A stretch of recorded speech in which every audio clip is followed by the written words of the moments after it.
Chapter 44 The Sword Meets the Staff. The next thing he, who was Alexander, knew, he was lying on a hard stone floor and he was warm again.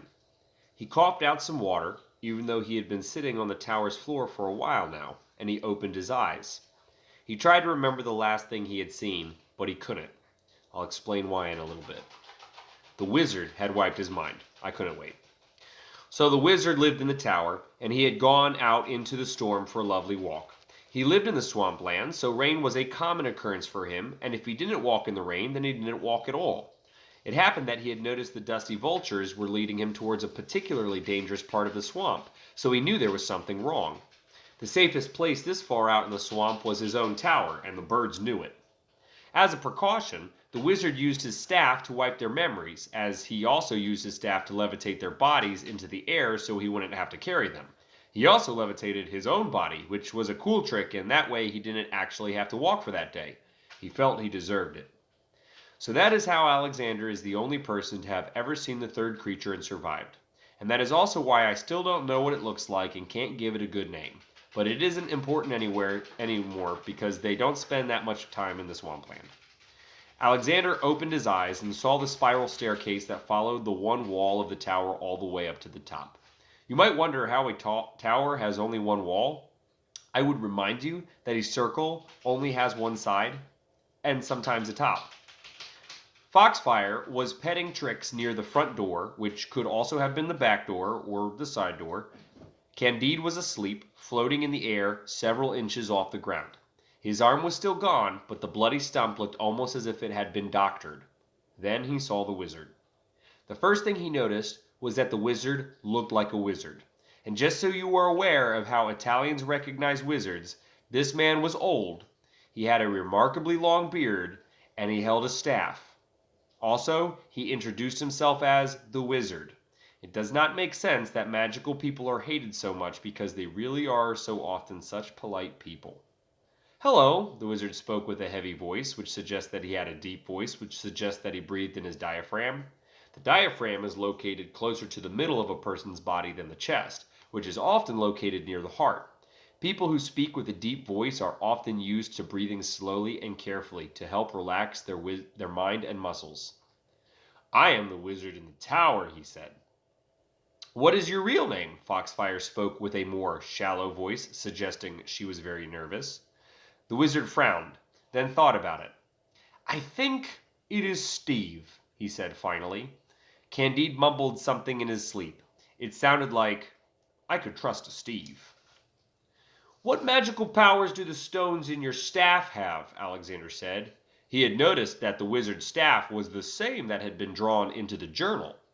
He had also noticed 3 stones were embedded into the staff's neck, or back, or tail. Well, you don't waste any time, said the wizard. This green stone, he said, pointing to the green stone, can levitate objects. Once I was able to levitate this entire tower and fly it away from the courtyard and into these swamplands. I'm not sure if it could pick up anything heavier. That is convenient, Foxfire said. This blue stone, he said, pointing to the blue stone, makes this staff unbreakable. That doesn't sound as useful, Alexander frowned. Isn't that staff made from metal? Why would it break? The wizard pointed to the stone. Isn't your blade dull by now? You need to sharpen it, or else the blade can snap in two. My staff will never need to worry about that. You mean to say that you won't need to worry? Foxfire asked. Yes, the wizard considered. I suppose that is also true. I never thought to sharpen the sword, Alexander admitted. Thanks for suggesting that. What does the white stone do? Takes away memories, the wizard said. My sword can make us jump very high, and also it can catch on fire, sort of, Alexander told the wizard. Do you know where the other stones are? The wizard asked him. He, who was Alexander, shook his head for no. That's too bad, said the wizard. None of your stones can heal flesh, Foxfire wondered. How did you fix Candide's arm? She pointed to their floating friend, and in fact, there was a greenish glow around him. I didn't fix his arm, the wizard corrected, but I did fix his stump. I am a wizard, he explained slowly, as though that were enough to explain it. I do know spells and potions and soup recipes after all. That is true, remembered Alexander. Do you know where the crown is? Alexander asked, but the wizard shook his head and then put up a hand to stop any further questions. You need to eat, sleep, and heal. We can talk more afterwards. And then he went back up the stairwell that led to the tower's top. Chapter 45 The Wizard's Story. After they spent another night resting and eating wonderful soup, Candide was just beginning to wake up. Foxfire had taken the sword and was now sharpening it using a stone she found from the tower's wall. Trix was napping contentedly on the Monk of Rome's floating belly, and Alexander was once again taking inventory of his knapsack. A knapsack, a ruined letter, a smooth stone, an amber stone, a red stone, 4 gray pebbles, a bottle of ash, a bag of beans, a shadow world potion, a magnifying glass, a scalpel, a jar of leeches, a dried honeycomb, an apron with pockets, a map, a fistful of gems, a small hammer, some sandpaper. And because Alexander is the main character, it is forgivable that I forgot to mention that the piglet was still following Candide around and that he had also slung the cane across his back after Alexander had healed from his wounds in the cave. I'm not sure how the pig survived the fight scene with the creatures. I don't remember it being there at all, so probably the dusty vultures had led it to the tower another way once the fighting started. And pigs actually liked muck a lot.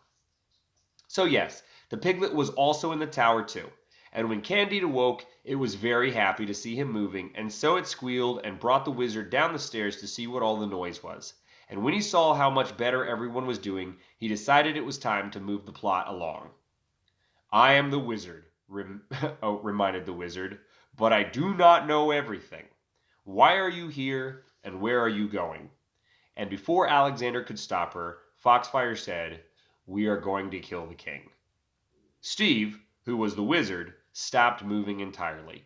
His heart didn't beat, his lungs paused, and his brain also didn't do whatever brains do. And that lasted for a second, because then he would have died, but the shock of hearing her stone-cold commitment to assassinating his old friend stunned him. He turned from them, and using his staff, opened the front, back, side door. Outside, it was raining harder than ever, and a chill came into the doorway that made everyone's hairs stand on end. But the wizard just stepped outside into it all and gazed out across the swampland. Then he waved one magical hand and the entire world disappeared. I use entire loosely here because the group inside the tower was still inside the tower. It was just everything outside the tower that disappeared into a dazzling white oblivion. Foxfire stood up, so Trix hopped off Candide's belly and stretched next to her. Alexander also stood up and moved towards the door. Candide, who found that he could break the levitation now, landed on his feet and rubbed his stump. The piglet licked his toes. And they followed Steve into the world of nothing outside the tower. There were 5 of us, Steve spoke quietly. We grew up together. However many years ago it has been anymore, I can't remember. He looked sharply towards them with a grin.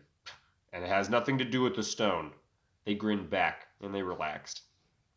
His name was Pacifisto, and we called him Paco. He always knew he would grow up to be the king. This was because his father was king, and that's how kings do things. But he also wanted to be great, and not just great like how we feel after a restful nap or eating a tasty meal, but great in the sense of somehow changing people's lives for the better. He always wanted to be a great king. Meanwhile, I wanted to be a baker. Stephen continued, and the dazzling white turned into outer space.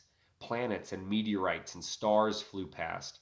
Of course, the world wasn't scientifically ready enough to have a comfortable grasp of what these things were, so to Alexander and the others it was just all overwhelmingly magical. Time passed, and we grew up.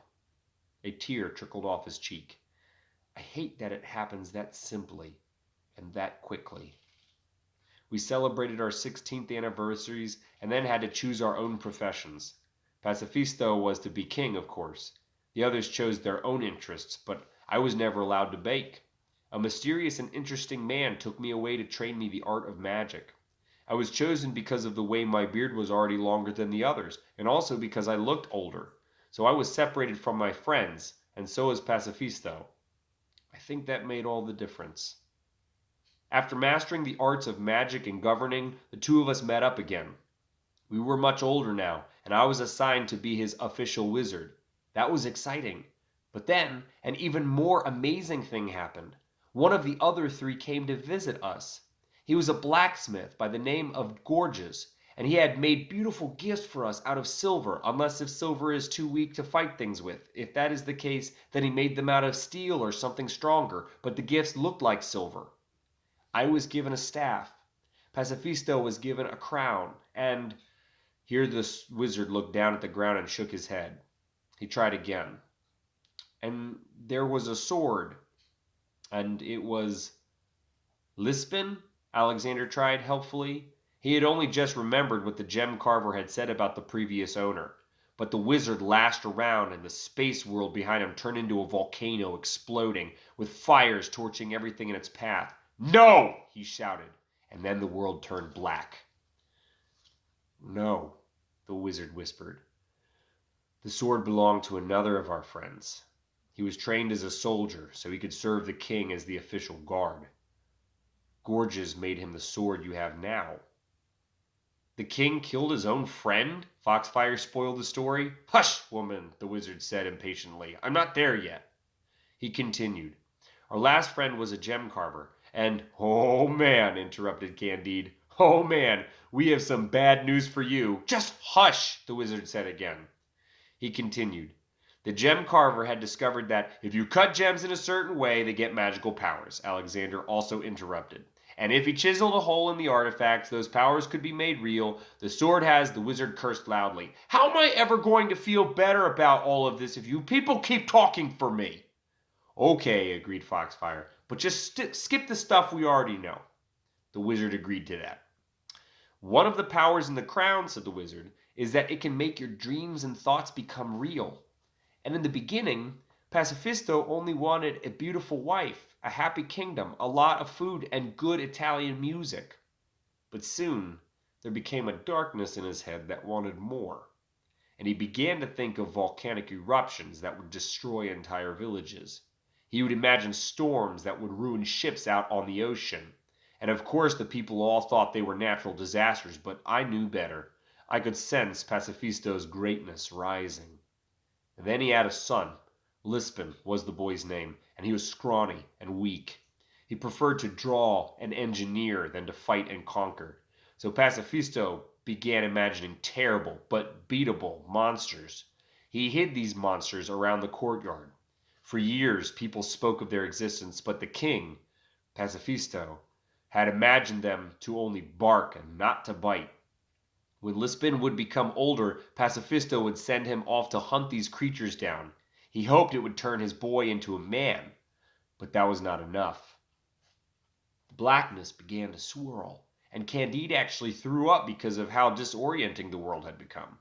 "Oh, sorry," apologized Steve, and he let the swampland return. The rain disappeared just above their heads, so they would not get wet. "No," the wizard whispered. "No. Pacifisto did not kill Furuncolo." He looked to the others. "That is the name of our friend, the guard." Pacifisto took the sword from him and gave it to his own son. He imagined an unbeatable monster, something so terrible and frightening that nothing could destroy it. He imagined that it shared his own thoughts, so that an enemy to him would be an enemy to the monster. The creature could walk around freely and do no harm unless the king, Pacifisto, desired it done. And it was against this creature that Pacifisto sent Furuncolo to fight. Furuncolo tried to incite a revolt against the king, but it failed. "Wait," he who was Alexander considered. "I am Italian, and therefore I know Italian. Doesn't Furuncolo also mean pimples?" The wizard smiled sadly. "Yes, we used to tease him about that when we were younger." "The monster didn't kill him," cried out Alexander, without tears. "A man named Pimples raised me after my parents died. He used to tell me stories about the king and how he once led a revolt against the courtyard." "Oh, wow!" Steve cried out, but with actual tears. "Furuncolo is alive still." Oh, Alexander said. No, he's dead. He fell off a bridge and broke his neck. He was drunk, we are pretty sure. Oh, frowned the wizard. That's too bad. He was a good man. And everyone agreed, even though no one really knew him very well, including Alexander. That is another Italian custom.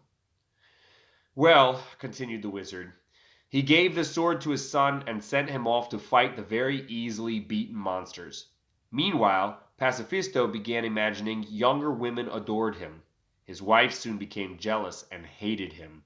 He imagined that endless supplies of gold and silver came into the courtyard, but he didn't share any with the people.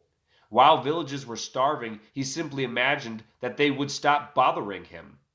And he sent Gorges off to build 5 great statues of his son in different villages, so they would bother him instead of him, with the first him being Lisbon and the second him being the king. And then he had Gorges killed. Steve shed another tear. I am hungry, Candide announced. I'm almost done, chastised the wizard. Let me finish. So Brandon went into hiding. Who is Brandon? Alexander asked. The gem carver, Steve said. Oh, Alexander said. So Brandon went into hiding, and I think he is still hiding somewhere. And I also ran away from the courtyard before Pacifisto could turn against me, and I was so angry at him for having turned out to be such a bad friend that I went around to all the villages and made everyone forget who Prince Lisbon even is. And then I went into hiding myself.